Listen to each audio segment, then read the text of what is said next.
नमस्कार, प्रदेश के नंबर 1 और सबसे भरोसेमंद news channel India news Haryana में आपका स्वागत है। मैं हूं रोहित सावल। 2 साल पूरे होने से पहले मनोहर मंत्रिमंडल का दूसरी बार विस्तार हुआ है। 3 विधायकों को पद और गोपनीयता की शपथ दिलाई गई है, जबकि 2 मंत्रियों को मंत्रिमंडल से बाहर का रास्ता दिखा दिया गया। इंडिया न्यूज हरियाणा ने 24 घंटे पहले यह खबर अपने दर्शकों तक पहुंचा दी थी और आज इस खबर पर मुहर भी लग गई। विपुल गोयल को कैबिनेट मंत्री तो मनीष ग्रोवर और बनवारी लाल ने राज्य मंत्री के पद और गोपनीयता की शपथ ली है।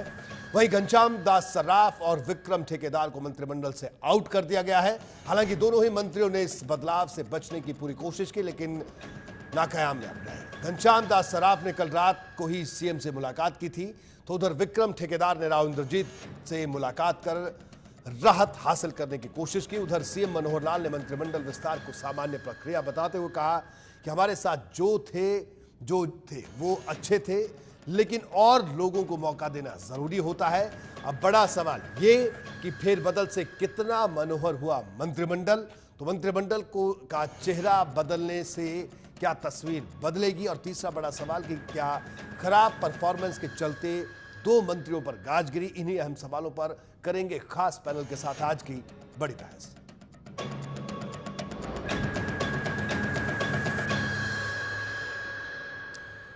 तो चलिए बड़ी बहस शुरू करें। उससे पहले बड़ी बहस के बड़े सवाल। पहला बड़ा सवाल, फेरबदल से कितना मनोहर हुआ मंत्रिमंडल, ये पहला बड़ा सवाल। दूसरे बड़े सवाल की अगर बात करें तो मंत्रिमंडल का चेहरा बदलने से बदलेगी तस्वीर, क्या बदलेगी तस्वीर, ये सवाल उठ रहा है। तीसरे बड़े सवाल की बात करें तो क्या खराब परफॉर्मेंस के चलते 2 मंत्रियों पर गाज गिरी है, ये भी अपने आप में एक बड़ा सवाल है। इन बड़े और अहम सवालों पर करेंगे आज की बड़ी बहस। तो चलिए जल्दी से पहले यह सुन लेते हैं कि आखिरकार नए मंत्रियों का क्या कुछ कहना है, कितने उत्साह से लबरेज दिख रहे हैं तमाम मंत्री। वो जो भी जिम्मेवारी देना चाहेंगे वो अच्छे तरीके से हम निभाने का प्रयत्न करेंगे और अपने कंधों पर जो जिम्मेवारी सरकार ने और मुख्यमंत्री जी ने जो डाली है उसे पूरी तरीके से निभाने की कोशिश करेंगे। विशेष तौर से धन्यवाद करना चाहता हूं कि मेरे जैसे कार्यकर्ता को विशेष इस सरकार में जिम्मेवारी दी है। माननीय मुख्यमंत्री जी जो मेरे जिम्मे काम लगाएंगे, उनका जो एजेंडा है उस एजेंडे को सबका साथ सबका विकास, 2 करोड़ 72 लाख की जनता का जो हमारा संकल्प है विकास करना, उस बहानों को आगे बढ़ाएं। सरकार के प्रोग्राम से उनको हम अच्छी तरह ईमानदारी से सच्चाई से जनता के बीच में ले जाएंगे और उनको कार्यान्वित करेंगे ताकि जनता को उनका फायदा मिले। यही हमारा विजन। वहीं जब सीएम मनोहर लाल से मंत्रिमंडल में फेरबदल को लेकर सवाल पूछा गया तो उनका क्या कुछ कहना था, ये भी सुनिए। सामान्य प्रक्रिया है, आखिर दूसरे लोगों को भी मौका मिलना चाहिए और हमारे मंत्रिमंडल में जितने भी लोग हैं सब अच्छे हैं, वो भी अच्छे थे और सारे विधायक भी अच्छे हैं। इस प्रकार की प्रक्रिया चलती है और आज चली ऐसा नहीं हो सकता अगले कार्यकाल में फिर चले, ऐसा कुछ नहीं होता। और क्योंकि मंत्रिमंडल की एक 15% की जो सीमा है उससे आगे बढ़ा नहीं सकते, तो रिप्लेसमेंट ही उसका एक प्रक्रिया होती है। अपने मंत्रिमंडल में अच्छे सुचारू ढंग से चीजें चले, मंत्रियों को बाकी विधायकों को भी मौका मिले, इस तरह से किया जाता है। हो सकता है फिर दोबारा करेंगे तब भी कुछ। तो मुख्यमंत्री जी का कहना बदलाव जरूरी है, सामान्य प्रक्रिया। और देखिए पहले ही हम बता दें, बिल्कुल मुख्यमंत्री का विशेषाधिकार है किसे मंत्रिमंडल में रखना है, किसे बाहर रखना है, लेकिन संकेत बहुत सारे होते हैं और राजनीति में संकेतों का बहुत अहम किरदार होता है। हमारे साथ एक बड़ा पैनल मौजूद है, मैं आपको सबसे पहले उस पैनल से रूबरू करवा दूं। हमारे साथ जवाहर यादव साहब जुड़े हैं, भारतीय जनता पार्टी के नेता हैं और हरियाणा हाउसिंग बोर्ड कॉर्पोरेशन के चेयरमैन भी हैं जवाहर यादव साहब। जवाहर यादव जी आपका स्वागत है। वरिष्ठ पत्रकार यशवीर कादियान साहब हमारे साथ जुड़े हैं आज के इस चर्चा में। यशवीर जी आपका भी स्वागत है।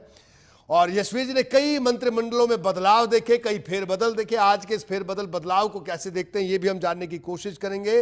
रंजीता मेहता कांग्रेस की नेता प्रवक्ता हमारे साथ मौजूद रहेंगी और इसके अलावा रविंद्र ढुल इंडियन नेशनल लोकदल के नेता प्रवक्ता हमारे साथ इस चर्चा में मौजूद रहेंगे। सबसे पहला सवाल जवाहर यादव साहब आपसे, बदलाव जरूरी है, प्रक्रिया सामान्य है, अच्छी बात है, लेकिन जिस तरह से मंत्रिमंडल में जो चेहरे शामिल हुए, हालांकि ठीक है ये एक रवायत है कि जब भी किसी को शामिल किया जाता है देखा जाता है क्या नफा क्या नुकसान, कौन किसका करीबी, लेकिन आपकी सरकार जो एक कहा जाता है कि थोड़े अलग किस्म की है, आप भी बार बार ये बात कहते हैं, लेकिन यहां भी यही कि साहब मंत्री बनने से पहले जब बनवारी लाल जी से पूछा गया, हमने पूछा उनसे, हमारे पत्रकार ने पूछा कि साहब क्या प्रतिक्रिया आप देंगे, तो उनकी प्रतिक्रिया ये थी कि राव इंद्रजीत जी की अनुशंसा से मुझे माननीय मुख्यमंत्री जी मंत्रिमंडल में शामिल कर रहे हैं, मैं आभारी हूं इनका। तो सवाल ये उठता है कि क्या ये काबिलियत है, क्या ये क्राइटेरिया है मंत्रिमंडल में शामिल होने का कि कौन किसका कितना करीबी, या परफॉर्मेंस या काबिलियत को तवज्जो दी जाती है? ये आपसे हम जानना चाहेंगे सबसे पहले। देखिए, जब वो ये कहते हैं कि राव इंद्रजीत से, तो ये मान के चलिए भारतीय जनता पार्टी की परंपराएं अन्य पार्टियों से अलग है जी। यानी कि जो उनके लेकिन ऐसी परंपरा तो बीजेपी में नहीं है, उनको भी जवाहर देते जी। हैं, वो इसका सिरे वो आप तो संगठन से जुड़े रहे हैं, संगठन में ही है। मैं अपनी बात कह लूं, मैं इसलिए मैं अपनी बात कह लेता हूं। यही तो है कि सभी को उसका श्रेय देना, कार्यकर्ता को उसका श्रेय देना, अपने सांसद को उसका श्रेय देना, अपने मुख्यमंत्री को श्रेय देना, ये एक अच्छी बात है। ये परिपाटी अगर दूसरी भी राजनीतिक पार्टियों में रहती तो और अच्छा होता। चलिए जवाहर जी, आपने बात को घुमा दिया बड़ी खूबसूरती से, लेकिन सवाल तो बड़ा लाजमी उठता है, और खासतौर पर आपकी पार्टी में सवाल उठता है क्योंकि आपकी पार्टी संगठन की बात करती है। यहां पर व्यक्ति अहमियत नहीं रखता, संगठन अहम होता है। और उस पार्टी में भी अब ऐसी बात होने लगे कि साहब ये मेरा आदमी, ये उसका आदमी, ये राव इंद्रजीत, वो कह रहे हैं साफ तौर पर, वो बेचारे, उनको तो आपके सिस्टम का, संगठन का पता नहीं। ठीक है, आप ले आए उनको अपने पार्टी में, चुनाव लड़ा, जीते, लेकिन उन्होंने तो साफ कह दिया कि साहब मैं तो राव इंद्रजीत जी का आदमी हूं। उन्होंने मंत्रिमंडल में शामिल करवा दिया, बहुत बहुत धन्यवाद।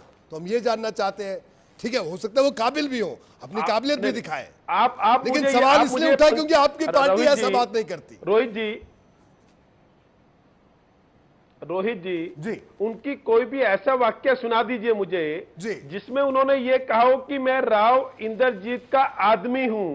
ये आपके शब्द है, उनके शब्द की अगर कोई ऑडियो मुझे दिखा देंगे तो मैं इस पर टिप्पणी कर दूंगा। बिल्कुल सही कहा, बिल्कुल सही कहा आपने, आदर्श व्यवस्था है कि जो भी हमारे विधायक जी मेरे शब्द हैं, जो मैं ओन करता हूं शब्दों को, बिल्कुल सही कहा आपने कि मेरे शब्द हैं, और मेरे तो साहब ये शब्द हैं।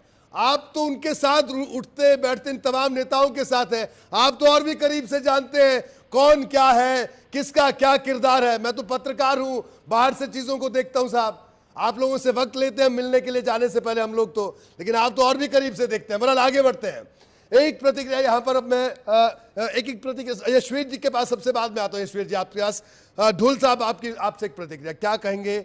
मंत्रिमंडल का विस्तार हुआ, 2 मंत्री बाहर हुए, आप किस तरह से देखते हैं बतौर एक राजनीतिक पार्टी इस पूरे घटनाक्रम को?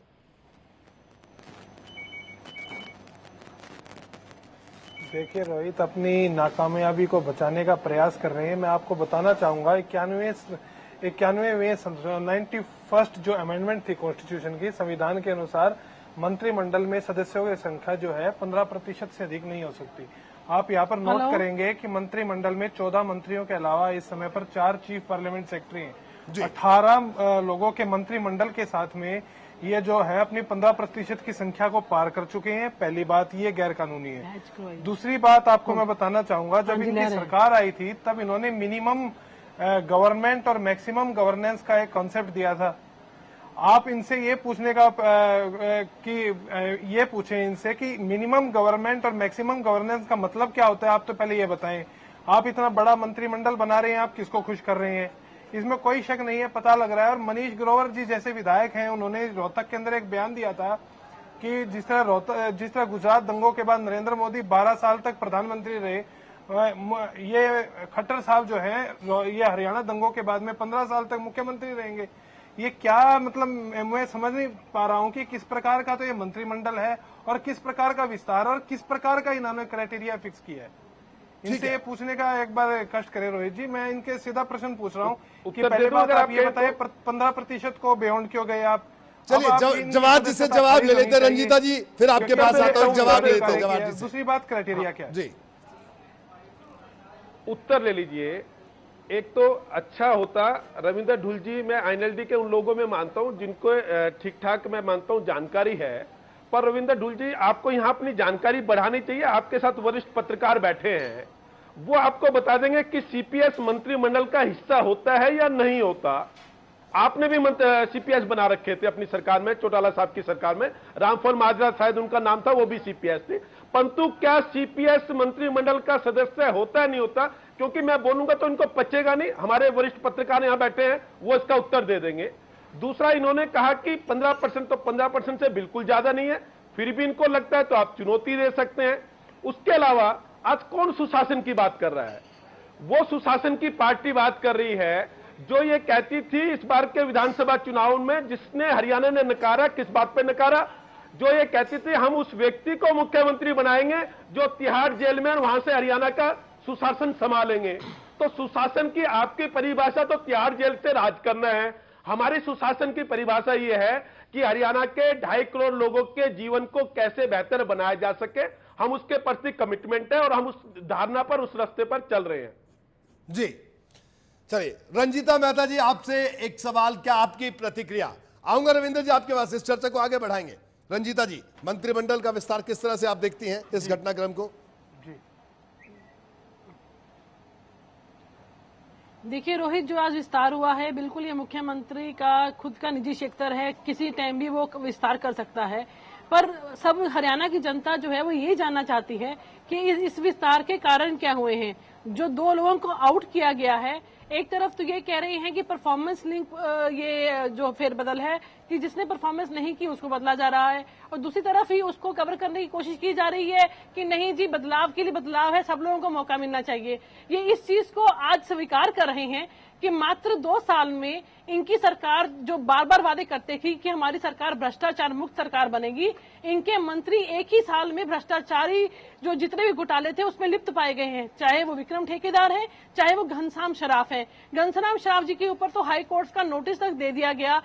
उनके ऊपर जो स्वास्थ्य डिपार्टमेंट के अंदर पाइपलाइन बिछाई जानी थी, उन नकली पाइपों के बिछाई गई और असली पाइपों के रेट लगाए गए और करोड़ों का घोटाला किया गया, उसमें उनका नाम उजागर हुआ। उसके बाद अगर हम विक्रम ठेकेदार जी की बात करते हैं तो उनके खुद के साले के ऊपर पूरा स्टिंग ऑपरेशन चलाया गया और वो भ्रष्टाचार करते हुए और जो कहते हैं कि फिरौती लेते हुए पकड़े गए। उसके अलावा उनके ऊपर आय से अधिक संपत्ति का केस भी बनता है। विक्रम ठेकेदार जी एक बंदे को मुआवजा देते हैं जो कि ऑलरेडी मृत है और 3 लाख का मुआवजा उसकी फैमिली को दिया जाता है। तो इतने सारे केसेस जिन मंत्रियों के ऊपर थे, आप इस बात को आज स्वीकार कीजिए कि वो भ्रष्टाचार में लिप्त थे, इसलिए हमने उनको हटाया। हाँ, अगर दूसरा आंकलन ये है कि आप इसको परफॉर्मेंस बेस कर रहे हैं, तो परफॉर्मेंस बेस तो सबसे पहले आपको अपने मुख्यमंत्री को हटाना चाहिए। आपके मुख्यमंत्री जी के पास 2 विभाग थे, एक बिजली विभाग था और एक होम डिपार्टमेंट था। होम डिपार्टमेंट का आपने क्या हशर देखा कि पूरा हरियाणा जलवा दिया उन्होंने, और होम डिपार्टमेंट ने अपना क्या काम किया सारी जनता जानती है।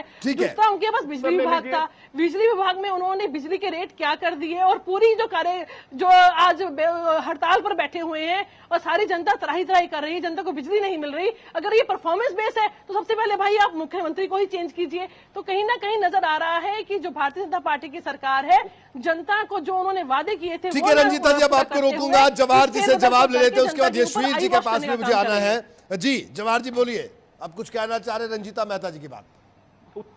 देखिए रंजीता मेहता जी किस तरह से, मैं झूठ सब तो नहीं कहूंगा, पर तथ्यहीन बातें करती हैं, मुझे ताज्जुब होता है। एक तो इन्होंने ये कहा कि हमारे मंत्री पर आय से अधिक संपत्ति का केस है, हमारे मंत्री पर न्यायालय ने यह टिप्पणी कर दी। आपको जानकारी आप पढ़ के आइएगा, मेरा निवेदन है, आपसे आग्रह है, क्योंकि एक तो एक केस बता दीजिए हमारे किसी भी मंत्री पर अगर आय से अधिक संपत्ति का केस है, तो या तो ये तय कर लीजिए आप कभी डिबेट पर नहीं आएंगे या मैं नहीं आऊंगा। घनश्याम शराफ जी के ऊपर आय से अधिक संपत्ति का केस है, आप इस बात से कैसे इनकार कर सकते हैं? आपके विक्रम ठेकेदार जी का ऑन एयर आया है कि उन्होंने एक मृत बंदे को 3 लाख का मुआवजा दिया, आप इस बात से कैसे इनकार करते हैं? आपके विक्रम ठेकेदार जी को एक सिपाही कहता है कि 15 लाख रुपए महीने का मुआवजा मांगते हैं, क्या आप इस बात से इनकार करते हैं? आपके विक्रम ठेकेदार जी का साला जो है। ठीक है रंजीता जी, आपने अपना सवाल पूछा, उनका जवाब सुन लेते हैं। रंजीता जी जवाब सुन लेते हैं एक बार, बोलिए जवाब। अब इसका उत्तर ले लीजिए, पहले बोलिए बोलिए बोलिए, उत्तर ले लीजिए, बोलिए। रंजीता जी मुझे पता है आपने पहले प्रत्यक्ष रूप से आपातकाल लगाया था, मुझे ना बोलकर अब अप्रत्यक्ष रूप से आपातकाल लगा रहे हैं।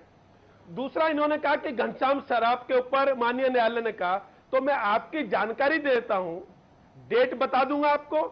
माननीय न्यायालय ने यह कहा कि घनश्याम शराफ की कोई संलिप्तता नहीं है, फिर मैं कह रहा हूं अगर ये तथ्य मेरे गलत हो या तो टीवी डिबेट पे आप आना छोड़ दीजिए, नहीं तो मैं छोड़ दूंगा। आप कुछ भी बोलेंगे, मतलब आपको ये नहीं लगता कि आपके बारे में क्या मत बनेगा कांग्रेस का? ऐसा बोलते आप जवाहर कांग्रेस का यादव भला नहीं जी, कर रहे हैं। आप इन्होंने कहा जोर कि हमने जोर ये से कहा कि परफॉर्मेंस के असत्य आधार बोलकर और सत्य सुन को लीजिए छुपा आप, नहीं फिर भी इतना सकते। आगे- सुन लीजिए, ये रंजीता मैं जी, नहीं सुन बोल लेते हैं, रही, सुन लेते हैं, टीवी एक-एक चैनल करके पर हर फिर भी चैनल ने आगे- बताया है और फिर हर भी चैनल ने आगे- दिखाया है। दूसरा इन्होंने ये कहा, दूसरा अब आप सुन लीजिए रंजीता जी, मुझे अच्छा नहीं लगता, आप एक महिला में बीच में आपको ऐसे टोको, अच्छा नहीं लगता। आप अपनी गरिमा बनाए प्लीज, आप, मेरा निवेदन है गरिमा बनाए, अपनी गरिमा बनाए। रोहित जी, दूसरा इन्होंने कहा कि यह मंत्रिमंडल परफॉर्मेंस के आधार पर बदलाव किया गया। हमारे माननीय मुख्यमंत्री का आपके चैनल पर मैंने देख लिया, खुद आप चला रहे हैं। माननीय मुख्यमंत्री ने कहा कि हमारे पूर्व मंत्री भी, हमारे वर्तमान मंत्री भी और हमारे सभी विधायक अच्छा काम कर रहे हैं। हम नए नए लोगों को अवसर देना चाहते हैं। परफॉर्मेंस के आधार पर ये किस बीजेपी नेता का स्टेटमेंट है? आप अपनी तरफ से बोल देंगे और कुछ भी कह देंगे। तो मेरा आपसे निवेदन है कि आप कम से कम तथ्यों के साथ आए, अच्छा रहेगा। नहीं तो जो काम देश में राहुल गांधी जी जिस तरह से कांग्रेस पे कील ठोक रहे हैं, हरियाणा में वो काम आप कर रहे हैं। ठीक है, यशवीर कादियान साहब के पास, रंजीता जी आपके पास आता हूं।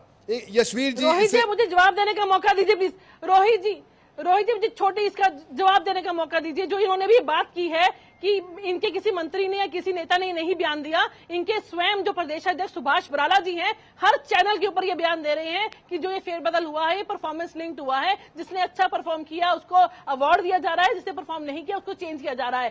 काइंडली अपने चैनल्स के ऊपर चेक कर ले कि सुभाष बराला जी ने बयान दिया है कि नहीं दिया है। मुख्यमंत्री जी की स्टेटमेंट इसी चैनल पर चल रही है। मुख्यमंत्री की स्टेटमेंट, ये मुख्यमंत्री का विशेषाधिकार है, इसी चैनल पर स्टेटमेंट चल रही है। आपने अभी ये कहा कि हमारे किसी नेता ने नहीं बयान दिया, तो आपकी बात को ही मैं दोहरा रही हूँ। आपने अभी 2 मिनट पहले कहा कि हमारे किसी नेता का बयान नहीं है।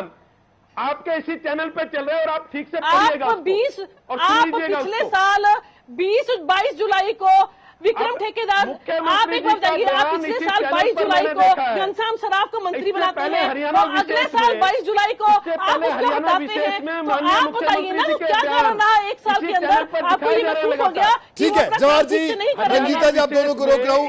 यशवीर कादियान साहब के पास चलेंगे। यशवीर जी, मैंने चर्चा की शुरुआत में कहा कि कई मंत्रिमंडल, कई फेरबदल, कई विस्तार आपने देखे बड़े करीब से। ये आज का विस्तार है और फेरबदल दोनों से कहीं किस तरह से आप इसे देखते हैं?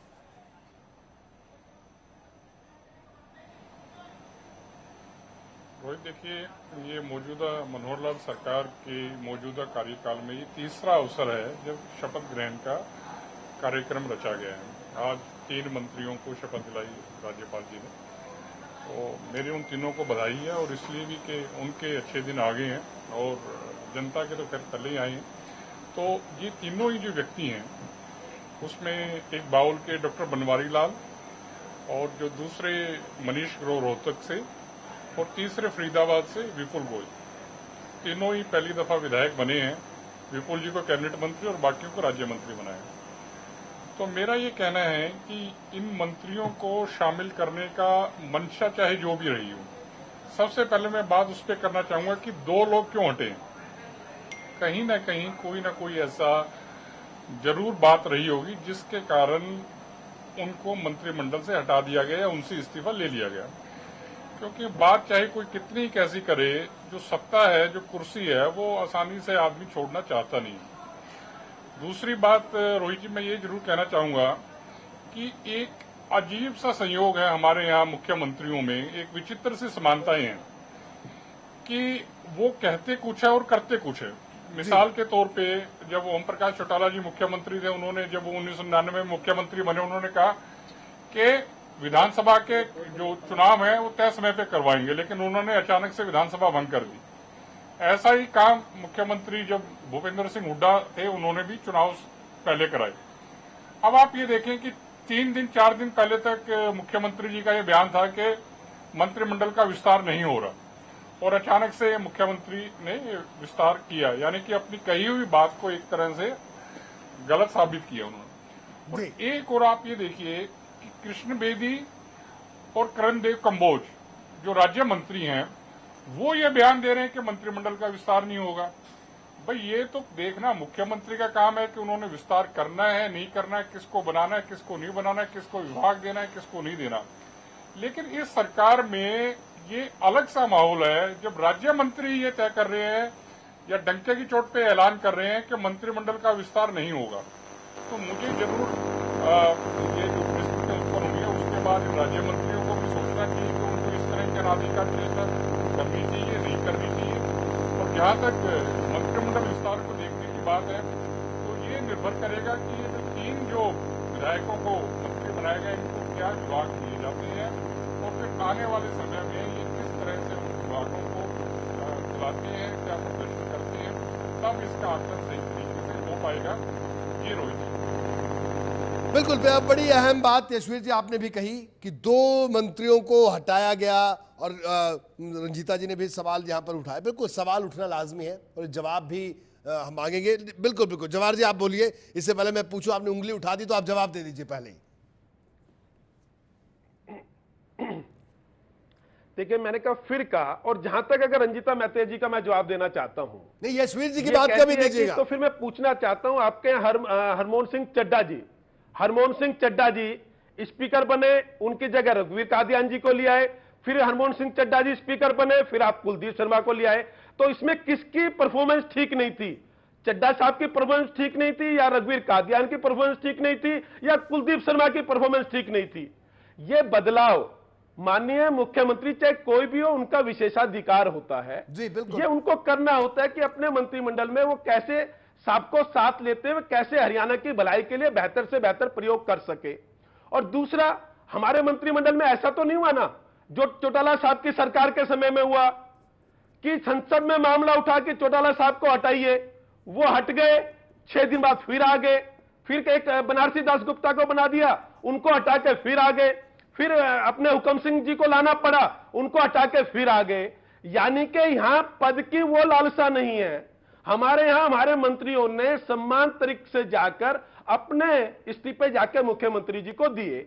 वो जितना अपना बेहतर परफॉर्मेंस एज ए मंत्री दे सकते थे उन्होंने दिया, उनको आगे फिर अवसर मिलेगा फिर देंगे। और मुख्यमंत्री जी के एक स्टेटमेंट और सुनिएगा, आपको मैं उसको कहता हूं, आपके चैनल पे मैंने देखी, उन्होंने ये कहा हो सकता है कि अगले सत्र में हम फिर बदलाव कर ले। हमने ये तो नहीं कहा कि ये बदलाव उसके बाद कभी होंगे नहीं, मुख्यमंत्री का विशेषाधिकार है। आज का विषय यह है कि सब मंत्रियों को अच्छे ढंग से अपना काम करेंगे, ये किसी दबाव में क्या हो कोई बदलाव नहीं है, मुख्यमंत्री का विशेषाधिकार है, तो इस पर अपना टिप्पणी करना बनता भी नहीं। फिर मेरे मित्र कह रहे थे कादियान जी कि मुख्यमंत्री ने 4 दिन 5 दिन पहले स्टेटमेंट दी कि कोई बदलाव नहीं होगा, अब उन्होंने बदलाव कर दिया, यानी कि वो जैसा सोचते हैं वैसे करता नहीं। मैं यही कह रहा हूं कि मुख्यमंत्री को अगर ये बदलाव करना था तो ये मीडिया को क्यों बताएंगे? इसका मतलब मुख्यमंत्री जी इस गरिमा को भी जानते हैं कि ये मेरा विशेषाधिकार था, ये जब मुझे करना तब करूंगा मैं, इसको मीडिया कोई भी कुछ पूछेगा इसके अनुसार मुझे इसका उत्तर नहीं देना। इसलिए उन्होंने कहा कि मैं नहीं, अभी नहीं करेंगे। जिस दिन उनको लगा करना चाहिए उस दिन उन्होंने कर लिया। तो इसके आधार पर अगर माननीय मुख्यमंत्री का मूल्यांकन करेंगे तो बड़ी अजीब विडंबना है। फिर आप ये कहिए कि ये मुख्यमंत्री का विशेष अधिकार नहीं है, आप सब सहमत होके इसको पारित करा दीजिएगा, हम मान लेंगे। ठीक है जवाहर जी, लेकिन सवाल ये था, कोई सवाल सीएम साहब पर नहीं, वो तो एक उन्होंने यशवीर जी ने अपनी बात भी कही थी, हालांकि वो भी अपनी बात को साफ तौर पर रखें। सवाल हमने ये उठाया था कि साहब एक तो पहली बात ये कि जिस पार्टी में कहा जाता है कि फैसले निर्णय संगठन लेता है, अब यह स्वाभाविक सी बात है, मुख्यमंत्री है, मंत्रिमंडल उनका विशेषाधिकार है, तो अगर जब शपथ लेने से पहले मंत्री ये बात कहना शुरू कर दें कि साहब फल्ला की अनुशंसा से हमें मंत्री बनाएगा, तो सवाल उठेंगे। ये एक बात होगी। और दूसरा पहलू ये था, जो दूसरा सवाल बड़ा अहम सवाल ये था कि कृष्ण बेदी हैं, कर्णदेव कंबोज हैं, हाँ ठीक है आपकी पार्टी के तमाम नेता हैं, या जवाहर यादव जी से हमने 20 बार ये पूछा ऑन रिकॉर्ड ऑफ रिकॉर्ड की कब मंत्रिमंडल का विस्तार हो रहा है, फिर बदल हो रहा है, तो जवाहर यादव जी तो हमेशा ये कहा कि साहब मुख्यमंत्री जी का विशेषाधिकार है, वो जब करना चाहें कर देंगे। लेकिन ये कृष्ण बेदी साहब, कर्णदेव कंबोज साहब, इन्होंने तो डिनाइल दे दिया, नहीं नहीं अभी नहीं करेंगे, तब करेंगे, अब करेंगे, इसलिए सवाल उठ रहे हैं। एक ब्रेक के लिए रुकूंगा रविंद्र ढुल साहब, रंजीता मेहता जी आपके पास आऊंगा। एक छोटे से ब्रेक के लिए हम लोग यहां पर रुक रहे हैं, ब्रेक के बाद जल्द हाजिर होंगे, बड़ी बहस जारी है इस ब्रेक के बाद भी।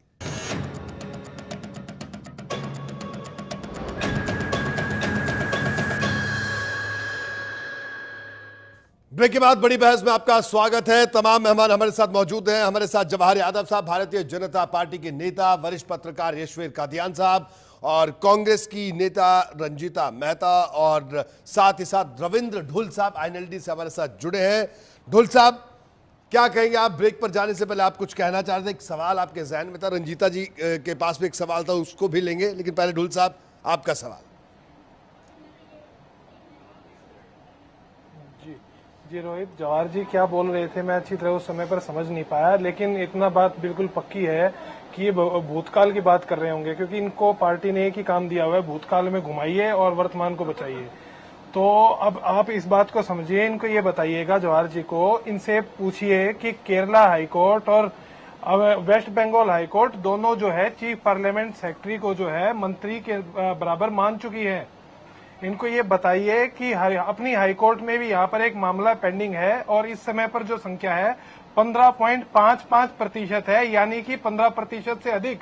आप यहाँ पर जनता को बरगलाने का प्रयास ना करें, देर से ही बिल्कुल हमने हमारी हाईकोर्ट से भी न्याय होगा और ये बिल्कुल स्पष्ट हो जाएगा कि ये अनकॉन्स्टिट्यूशनल और असंवैधानिक कार्य जो ये सरकार कर रही है, उस सरकार का जो है इनसे जवाब मांगा जाएगा। अगली बात जो है, मैंने कहा था कि परफॉर्मेंस जो है, ये नए मंत्री बनाए हैं, उनकी परफॉर्मेंस केवल एक है। जैसे मनीष ग्रोवर जी है, रोहतक को जलाने में उनकी जो भूमिका रही है, जो उन्होंने एडमिट भी किया है, तो इस प्रकार की भूमिका के कारण जो है इनको मंत्रिमंडल में विस्तार भी दिया गया है और इनको इनाम दिया गया है। सरकार किसी भी कीमत पर जो है जनता की भलाई का कोई कार्य करना नहीं चाहती है और ये केवल घुमा रहे हैं। अभी जवाहर यादव जी फिर भूतकाल में चले जाएंगे, कृपया इनकी सुन लीजिए। जवाहर जी बताएं। वर्तमान में उत्तर दे देता हूं अगर आप इजाजत दे तो। अब वर्तमान की बात करें जवाहर जी, मैं समझ नहीं पा रहा भूतकाल में क्या निकाल के जाना चाहते हैं। हाँ, वर्तमान में कह देता हूं, मैं उत्तर देता हूं। मैं 2 हाईकोर्ट के फैसले आपको कोट कर रहा हूं। चीफ पार्लियामेंट सेक्रेटरी दिल्ली के अंदर तभी मामला होकर के हटा है। 21 एमएलए जो है उनकी सदस्यता खतरे में है। मैं उत्तर दे रहा हूं। किस प्रकार से यहाँ पर हरियाणा बिल्कुल वर्तमान की बात करूंगा। झूठ बोल रहे हैं आग्रह से। आज की डिबेट में अंतिम बार बोल के मैं आपके बारे में वर्तमान की बात ही करूंगा। आपकी भूतकाल की बात मेरे लिए जो मजबूरी होती थी उसको त्याग रहा हूं आज की डिबेट में। वो इसलिए होती थी कि भविष्य में आप आने वाले नहीं है, वर्तमान में हमें, भविष्य आपका कुछ है नहीं, तो आपका तो भूत ही चर्चा होगा। इसलिए मैं करता था हम आए ना आए, हम हमारा प्रयास कर रहे हैं और हमारी जिम्मेदारी निभा रहे हैं। जवाहर जी, ये आप मत बताएं हम कभी आएंगे ना आएंगे। रविंदर जी, आप अपनी वोट मांगिए, अपना कार्य कीजिए, अपनी जिम्मेदारी निभाइए, संवैधानिक दायित्व। हम विपक्ष के रूप में अपना दायित्व निभा रहे हैं, हम यहाँ पर सरकार बनाने के लिए नहीं बैठे। वर्तमान की बात करूंगा, प्रॉमिस आपको वर्तमान की बात करूंगा। फैक्ट के ऊपर बात कीजिए। मैंने आपसे ये पूछा है कि 2 हाईकोर्ट के आपको फैसले कोर्ट कर रहा हूं, उनके बारे में आप बताइए कि चीफ पार्लियामेंट सेक्रेटरी मंत्री होते हैं या नहीं होते हैं। सर मैं उत्तर दे रहा हूं रविंदर जी। आप तो उत्तर ले लीजिए सर, मैं उत्तर दे रहा हूं। अभी दुष्यंत चौटाला जी का एक बयान चल रहा है, दुष्यंत चौटाला जी का एक बयान चल रहा है कि अपने भ्रष्ट लोगों को बचाने के लिए मंत्रिमंडल का विस्तार हुआ। और जब भी हरियाणा के वर्तमान मुख्यमंत्री को जब किरण चौधरी और कैप्टन अजय यादव जब ईमानदार कहते हैं तो दुष्यंत चौटाला जी उसका खंडन करते हैं। उसका कारण है, वर्तमान का कारण मैं बताता हूं, क्योंकि इन्हीं की प्रशंसा, मुख्यमंत्री की प्रशंसा श्री मनोहर लाल खट्टर की, ओम प्रकाश चौटाला जी जब जेल से बाहर आते हैं पैरोल पर, तो वो पंचकुला में करते हैं। तो वो इनडायरेक्ट रूप से हमला कर रहे हैं श्री ओम प्रकाश चौटाला पे कि आप मुख्यमंत्री के, उनके इतनी ताकत तो थी नहीं कि ओम प्रकाश चौटाला पे डायरेक्ट हमला कर सके। तो जो चीज किरण चौधरी ने कही, जो चीज कैप्टन अजय यादव ने कही, वही श्री ओम प्रकाश चौटाला ने कही थी। उन दोनों के बहाने इन्होंने भ्रष्टाचार के मामले में निशाना साधा श्री ओम प्रकाश चौटाला पे। ये इनका वर्तमान है और इस पार्टी में संकट है कि नेतृत्व कौन करे, दुष्यंत चौटाला करे या जिनको भ्रष्टाचार में सजा मिली है वो नेतृत्व करे। तो आपका वर्तमान भी ऐसा है जैसे आपका भूत था। अब मैंने आपको प्रॉमिस किया, ये गलत जगह पर घुमा रहे हैं। हमारी पार्टी के नेतृत्व की यहाँ चर्चा नहीं हो रही है। जो इनसे सवाल पूछा जाता है, इनसे जो सवाल पूछा है उस सवाल के बारे में ये बात नहीं बताएंगे। आप कृपया करके केवल ये बताएं 15% से आप ज्यादा है या नहीं है, आपने संविधान का उल्लंघन किया है या नहीं, आप कृपया बताएं। चौटाला जी का बयान, आपका बयान का मैं जवाब देता हूं। और दूसरा आप बताएं विक्रम ठेकेदार जी के बारे में मैं बताऊं, गुड़गांव की जो कोऑपरेटिव सोसाइटी वाला स्कैम है, आप चाहते हैं कि मैं उसके बारे में मैं रंजीता मेहता जी बोल चुकी है कि मंत्रिमंडल की आप ये चाहते हैं 15% से अधिक हो गई है। मेहता जी बोल चुकी है। आप ये कह रहे हैं रविंद्र जी का कहना है कि मंत्रिमंडल की संख्या, 15 मैं जो उत्तर दे मैंने रहा हूं आपसे रविंदर जी, प्रश्न पूछा, आप उसका उत्तर रविंदर जी, दीजिए मैं कृपया उत्तर दे रहा हूं, करके। नाराज मत हो प्लीज। और हमारी पार्टी के नेतृत्व की चिंता अरे छोड़ भाई साहब, दीजिए, हम मैं अपने उत्तर आप दे तय रहा हूं, करेंगे। देखो, आपको हमारा बच्चे आंतरिक व्यक्ति मामला उत्तर है, ले लो आपकी प्यार से। आपके संज्ञान में सर, मैं लाने की उत्तर जरूरत दे नहीं रहा है हूं, आपको। हाथ जोड़ के उत्तर दे रहा हूं आपको। रविंदर जी का कहना यह है कि मंत्रिमंडल आप की केवल मेरे संख्या प्रश्न का 15% उत्तर से दीजिए ऊपर यदि आप चली दे गई सकते है। हैं तो। और माननीय न्यायालय में यह केस चल रहा है। अरे सर उत्तर ले लो ना सर उत्तर ले लो, उत्तर ले लो। रोहित जी, रविंदर जी का कहना यह है कि इस मंत्रिमंडल की संख्या 15% से ऊपर चली गई। अगर ये 15% से ऊपर चली गई और आपका कहना यह है कि माननीय न्यायालय में यह विषय चल रहा है, तो चिंता नहीं कीजिए। जिस तरह से माननीय न्यायालय ने आप लोगों के साथ न्याय किया है, 2010 का चल रहा है, कांग्रेस सरकार के समय का चल रहा है। अगर हमने गलत मैंने किया आपको तो माननीय न्यायालय दो टिप्पणी जो कर है देगा। आपको आप चिंता मत जजमेंट कीजिए। कोर्ट किए, जिस केरला तरह हाई से कोर्ट माननीय की न्यायालय ने आपको न्याय वेस्ट बंगाल दिया, हाई कोर्ट की, क्या हमें आपके भी पास न्याय में दे देगा, वकील नहीं चिंता है ये मत बताने कीजिए। के लिए कि आप असंवैधानिक कार्य कर रहे हैं? मैं ये कह रहा हूं, माननीय हाईकोर्ट ने जिस तरह से आपको न्याय दिया है, हमें भी दे देगा साहब। आपको तो सुप्रीम कोर्ट ने भी न्याय दिया है। ठीक है, यशवीर जी के पास एक छोटी सी कमेंट के लिए चलेंगे, मैं आप दोनों को रोक रहा हूं। यशवीर जी, इसलिए आप चिंता मत कीजिए। यशवीर जी, बता रहा था ना, ये फिर से मंत्रिमंडल का विस्तार फिर बताएंगे इस बहाने पर फिर से जिस तरह से ढुल साहब ने सवाल उठाया। रंजीता जी आपके पास भी आता हूं, यशवीर जी से प्रतिक्रिया यहां पर लेना जरूरी है। और परफॉर्मेंस को लेकर बात भी उठ रही है कि साहब परफॉर्मेंस को भी आधार बनाया गया। अब किस तरह से अब इसे आगे देखा जाए कि, और जवाहर जी का बिल्कुल कहना, और बिल्कुल हो भी सकता है कि साहब भविष्य में और बदलाव हो सकते हैं, और विशेषाधिकार है मुख्यमंत्री साहब का, इस बात से कोई इनकार नहीं है। क्या कहना है यशवीर जी?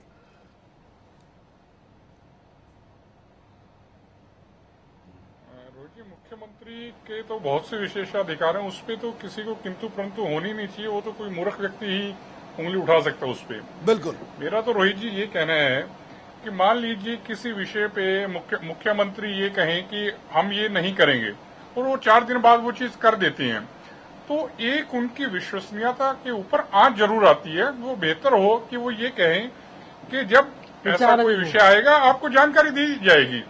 अगर उनको लगता है कि वो बहुत अच्छा कर रहे हैं तो लगातार ऐसे कार्यक्रम रचते रहें, जो वो कहें कि हम ये करेंगे फिर ना करें, या ये कहें कि हम ये नहीं करेंगे और फिर कर दें।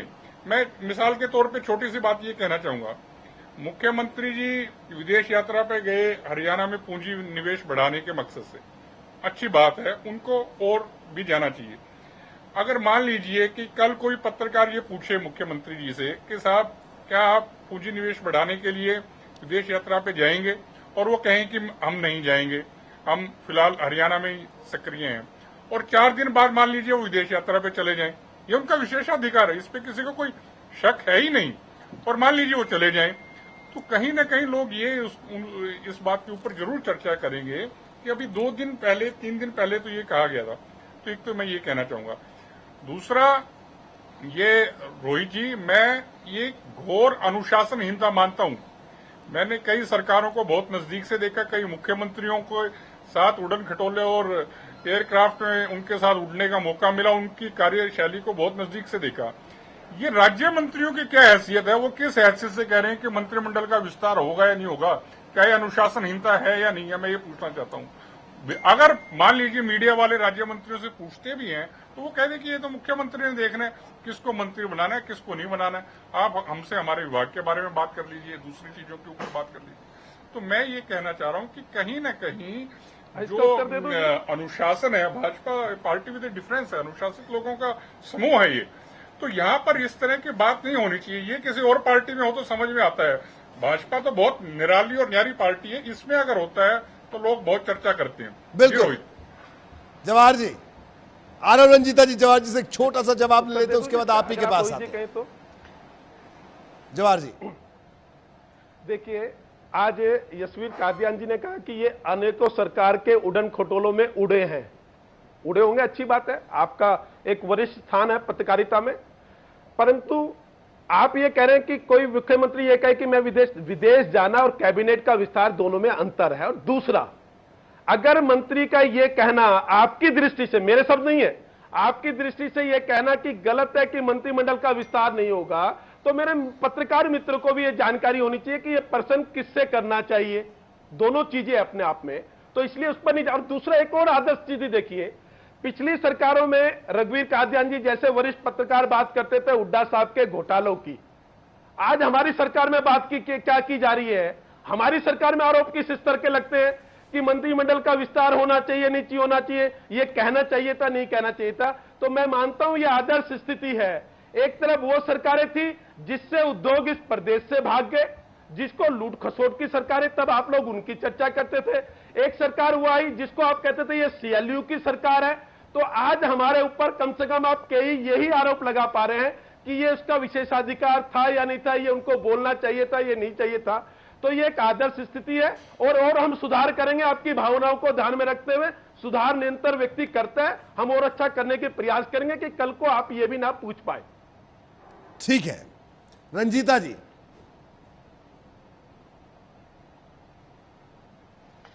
देखिए रोहित, कहीं ना कहीं ये महसूस होता है कि जवाहर यादव जी को आजकल आदत पड़ गई है मेरा मुंह मिट्ठू बनने की, जो है ना, हर समय अपनी और अपनी सरकार की तारीफें करने के इल्यूजन में ये जिंदगी जीना सीख गए हैं।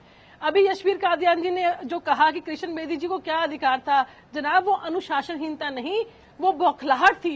कहीं ना कहीं तलवार उनकी गर्दन के ऊपर भी लटक रही थी। जो उन्होंने पीछे मोदी जी के खिलाफ विवादित बयान दिया, उन्होंने पत्रकार को पकड़ के पीटा, झाड़ू मारते हुए, हंसते हुए और टिप्पणी करते हुए नजर आए, तो सिर्फ दलित होने की वजह से कहीं ना कहीं वो इस बार बच गए। अगली तलवार उनके ऊपर लटकी है और वो तैयार है कटने के लिए। और जहां तक बात है इस मंत्रिमंडल की समीक्षा की, अभी कह रहे थे कि हम समीक्षा कर रहे हैं, और इस समीक्षा के दौरान मैं ये जानना चाहती हूं कि इतने जो इम्पोर्टेंट डिपार्टमेंट्स थे आपने ऐसे हाथों में दे दिए जो कि एक साल के बाद ही आप बदलने के लिए मजबूर हो गए। पिछले साल 20-22 जुलाई को आप इन्हीं घनश्याम सराफ जी को शपथ दिलाते हैं। पहले ज्वाइन करते सारी एक इंसान को हर डिपार्टमेंट में कुछ नहीं पता चलता, 4 से 6 महीने तो उसको डिपार्टमेंट की प्रक्रिया समझने में व्यतीत हो जाते हैं। तो क्या आप ये हिट एंड ट्रायल लगातार करते रहेंगे? पहले 2 साल तो आपने इसमें वेस्ट कर दिए, बाकी बचे 3 साल, अब उसमें ये म्यूजिकल चेयर खेलना बंद कीजिए। कम से कम जो आपने जनता को वादे किए थे, 157 वादे किए थे, उस कॉपी को खोलिए और वो एक वादा जो आपने किसानों को किया था, जो आपने यहाँ के कर्मचारियों को किया था, जो आपने यहाँ के गेस्ट टीचर्स को किया था, कृपया आप वो पूरा करने की कोशिश कीजिए। जवाहर जी, म्यूजिकल चेयर शब्द का इस्तेमाल किया रंजीता जी। उत्तर देना रंजीता मेहता जी, मैं आपसे सहमत रंजीता मेहता जी मैं आपसे सहमत हूं। मैं सम्मान के साथ और आदर के साथ आपसे सहमत हूं। हमारे पास इतने होनहार नेता नहीं है जैसे आपके पास है। आपने दलित शब्द का इस्तेमाल किया। जब दलित पर संसद में चर्चा होती है और वो सोते हैं, इतने योग्य व्यक्ति तो हमारी पार्टी में नहीं है, इसलिए मैं समझ चाहूंगा इतने योग्य व्यक्ति हमारी पार्टी में नहीं है। और आप निश्चित रहिए, जो आपने अभी गड्ढे की भरे थे, जो आपने गड्ढे खोदे थे, चाहे वो टीचरों के हो, चाहे गेस्ट लेक्चरर के हो, मजदूरों के, आपके खोदे हुए गड्ढे हम भरेंगे। ये मैं कमिटमेंट आपको ऑन एयर हरियाणा देखिए जवाहर जी, बौखलाइए मत। आप इस बात को स्वीकार कीजिए कि आपके खुद के मंत्री आपके मुख्यमंत्री को धमकियां देते हैं, रामविलास जी जैसे, कि मैं अपने इस पद से रिजाइन कर दूंगा। पिछले साल वो टिप्पणी करते हैं, मुझे कोई किरदार नहीं मिला। तो कहीं ना कहीं इन चीजों को स्वीकार कीजिए कि आपके अंदर भी अंतर्कलह है, आपके मंत्रियों में भी अंतर की महत्वाकांक्षा है मुख्यमंत्री बनने की, और वो इस बात में है कि मुख्यमंत्री को कुर्सी से हटाया जाए। रंजीता जी, हमारे पास इतने योग्य व्यक्ति नहीं है। हमारे पास आप जैसे योग्य व्यक्ति नहीं है जो रविंद्र ढोल कुछ कहना चाह रहे हैं। जवाहर जी यहाँ पर उनके पास चलेंगे। वक्त जी, रविंद्र जी।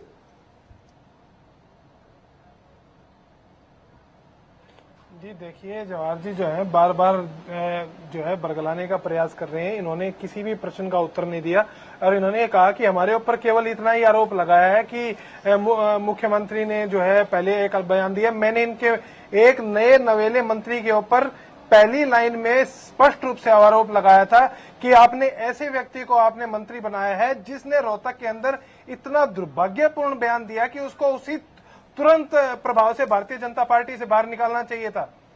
गुजरात दंगों के और हरियाणा दंगों को कंपेयर करके बेनिफिट लेने वाला जो बयान एक विधायक देता है, आप उसको मंत्री पद से नवाजते हैं। इसका मतलब बिल्कुल स्पष्ट है, आपने उनको इनाम दिया है कि आपने जो कार्य आपको सौंपा गया था वो कार्य आपने पूरा कर दिए। ये लीजिए मलाई।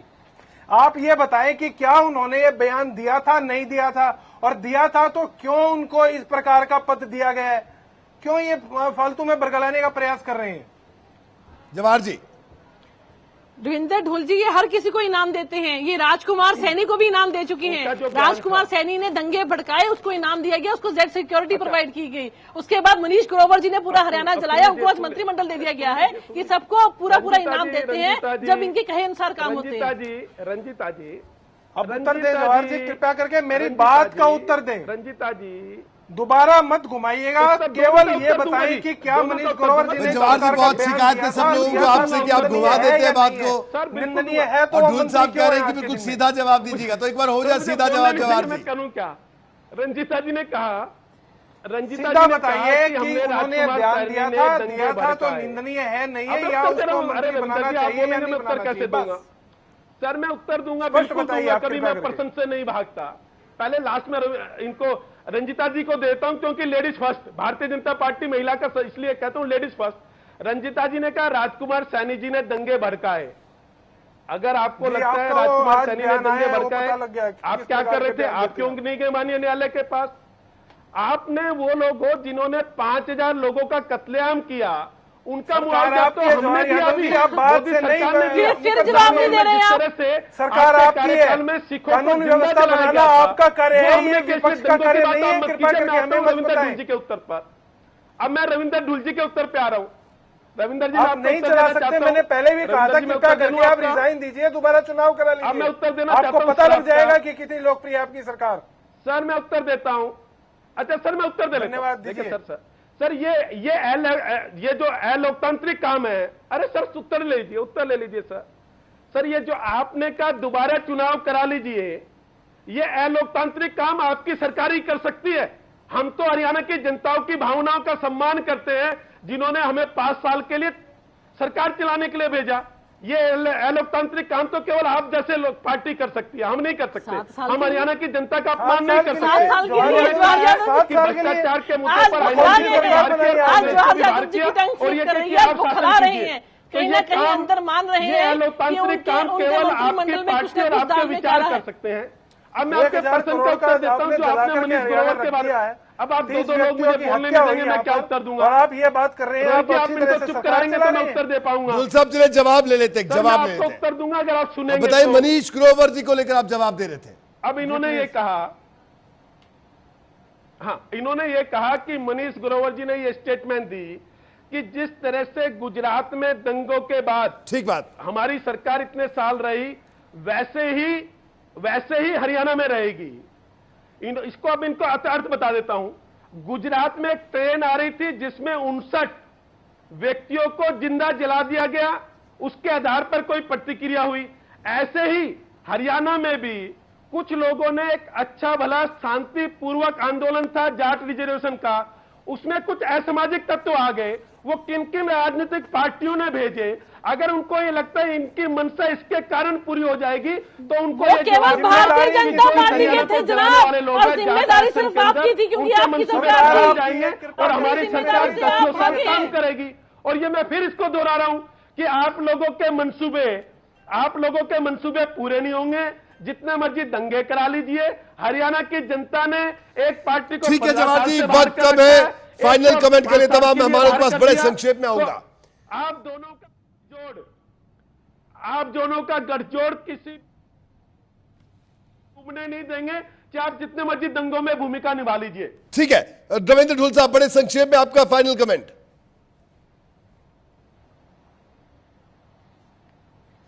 फाइनल कमेंट आप देखिए रोहित जी, किसी भी प्रकार की नई इंडस्ट्री ये ला नहीं पाए हैं 2 साल के अंदर। हरियाणा इन्होंने जला करके रख दिया। अब मिस परफॉर्मेंस मैं कहूंगा, परफॉर्मेंस नाम की चीज ही नहीं है। चलिए परफॉर्मेंस नहीं है, ढुल साहब का ये कहना है। रंजीता मेहता जी, माफी के साथ ढुल साहब रोक रहा हूं। तो ये कहते हैं सबसे बढ़िया है, ये काम करवाने लायक नहीं है किसी से। जी रंजीता जी। देखिए रोहित, भ्रष्टाचार को छुपाने के लिए काम, भ्रष्टाचार को छुपाने के लिए और अपने चहेतों को फायदा पहुंचाने के लिए बार बार फेरबदल किए जा रहे हैं, और इस फेरबदल से कुछ भी नहीं होएगा। सारे जो पुराने स्टूडेंट्स हैं जो हटाए जा रहे हैं और नए स्टूडेंट्स जो लगाए जा रहे हैं, वो सारे एक ही कक्षा से पास आउट हैं, तो कोई परफॉर्मेंस में फर्क नहीं आने वाला। ये पूरे 5 साल हिट एंड ट्रायल करते रहेंगे और इस म्यूजिकल आपका कहना वो सब के सब एक ही पाठशाला के पढ़े हैं, लेकिन हमारा सवाल ये था कि वो सब एक पाठशाला से नहीं पढ़े हुए हैं, वो अलग अलग पाठशालाओं से पढ़कर आए, तब सवाल उठना लाजमी है। बहरहाल यशवीर कादियान जनाब, साहब, जो आपका मंत्रालय फाइनल में कमेंट। एडजस्ट हो रहे हैं वो तो एक ही पाठशाला के पढ़े हुए हैं जी। जो मंत्रालय में एडजस्ट हो रहे हैं वो तो एक ही पाठशाला के पढ़े हुए हैं जनाब, वो संघ परिवार से पढ़े हुए हैं। आपकी पाठशाला वाले लोग नहीं है जो दलित के मुद्दे पर संसद में सोए, कहां से लाए हम लोग? जवाहर जी रोकता हूं आपको। यशवीर जी, फाइनल कमेंट आपका। जो सभी विधायक हैं, हाँ रोहित जी, मैं ये निवेदन कर रहा हूँ आपकी सेवा में कि भाजपा के जो तमाम विधायक हैं वो मलाई चाटने नहीं आए जैसा कि कहा जा रहा है विपक्ष के लोगों ने। वो सेवा के जज्बे से ओतप्रोत लोग हैं। वो जनता की सेवा करने के लिए आए हैं। वो हरियाणा को बुलंदियों पे ले जाने के लिए आए हैं।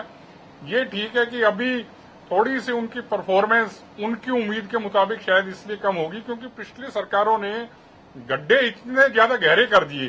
पहले तो वो गड्ढों का भरेंगे, तो उस काम में तेजी से जुटे हुए हैं और बहुत आगे तक हरियाणा को लेके जाएंगे। इसमें किसी को भी शक होना नहीं चाहिए। जी रोहित, बिल्कुल आगे लेकर जाएंगे। रोहित जी, कहीं ना कहीं आज बड़ा ताज्जुब हो रहा है। इतने सीनियर, देखिए इतने सीनियर हमारे वरिष्ठ यशवीर जी ने जो आज ये बयान दिया है, तो कहीं ना कहीं ये महसूस हो रहा है आज प्रवक्ता एक नहीं दो बुलाए गए हैं बीजेपी के। इतने सीनियर ये एडिटोरियल कमेंट था, मुझे जो लगता है आप इसकी गहराई, आप भावार्थ समझिए। बाकी यशवीर जी, आप मैं चाहूंगा आप डिटेल में, आपने बिल्कुल खांटी पत्रकारों की भाषा में बात कहती तो लोग अन्यथा ले रहे हैं इस बात को। मैं चाहूंगा आप जरूर थोड़ा विस्तार से जरूर बता दें। आखिरी कमेंट कादियान साहब, रोहित जी, आनंद जवाहर जी, एक मिनट में आपके पास आ रहा हूं। ना समझे वो नाड़ी है। देखिए, मैं क्योंकि मैंने भाजपा के नेताओं को भी बहुत अच्छे से जानता हूं। बहुत से हमारे मित्र हैं, सरकारों में भी रहे हैं और सरकारों में हैं भी वो। उनकी कार्यशैली को मैं अच्छे से जानता हूं। मैं फिर यही कहूंगा कि वो जन सेवा के जज्बे से ओतप्रोत हैं। उनका मलाई चाटने चूटने से कोई वास्ता नहीं है। ये आरोप मिथ्यारोप हैं और वो हरियाणा को आगे ले जाने के लिए समर्पित हैं। ये मैं दो टूक और सीधी बात कहना चाहूंगा। जी चलिए, ये आपका कहना है। यशवीर कादियान साहब का एक कमेंट है। बिल्कुल, जवाहर यादव साहब क्या कहेंगे आप? हरियाणा की बेहतरी के लिए ये मंत्रिमंडल है, सारे के सारे विधायक इस दिशा में काम कर रहे हैं। परंतु कुछ चीजों से मैं सहमत हूं अपने दोनों विपक्ष के नेताओं से। हमारे पास न संसद में सोने वाला नेता है, न जेल में नेता है। ऐसे योग्य नेता भारतीय जनता पार्टी के पास नहीं है। इसका अफसोस आपको होगा, परंतु हमें नहीं है। ठीक है, बहरहाल आप सब लोगों का शुक्रिया। लेकिन एक बड़ा सवाल यहाँ पर की बात की है, आपके पास ऐसे नेता हैं जो महिलाओं के खिलाफ भद्दी टिप्पणियां करते हैं, फिर आप उसको अपनी पार्टी से निकालते हैं। आपके पास ऐसे नेता हैं, तो ऐसे नेता आपको ही मुबारक हो। बूथ की बात नहीं की। आपके नेता तो जो है तड़ी पार रहते हैं गुजरात से। आपके राष्ट्रीय अध्यक्ष तो जवाहर जी। चलिए, मैं सब लोगों को रोकना चाहूंगा, लेकिन एक बात यहाँ पर साफ तौर पर सामने निकल कर आ रही है कि मंत्रिमंडल का विस्तार, मंत्रिमंडल का फेरबदल माननीय मुख्यमंत्री महोदय का विशेषाधिकार है। लेकिन सवाल यह है कि अगर परफॉर्मेंस के आधार पर बदलाव हो तो अच्छी बात है, लेकिन अगर परफॉर्मेंस के आधार पर बदलाव हो तो उसे स्वीकार करने में क्या समस्या है, क्या दिक्कत है? यह अपने आप में बड़ा सवाल उठता है। हालांकि कोई पॉलिटिकल पार्टी कहने के लिए तैयार नहीं होगी, लेकिन अगर कुछ अलग करना है तो उसे यह क्षमता भी होनी चाहिए। यह बड़ा सवाल उठता है। जवाहर जी आपका शुक्रिया, ढुल साहब आपका भी शुक्रिया, रंजीता जी आपका बहुत बहुत शुक्रिया और यशवीर कादियान साहब आपका भी बहुत बहुत शुक्रिया। तो बहरहाल आज बड़ी बहस में इतना ही। इजाजत, नमस्कार।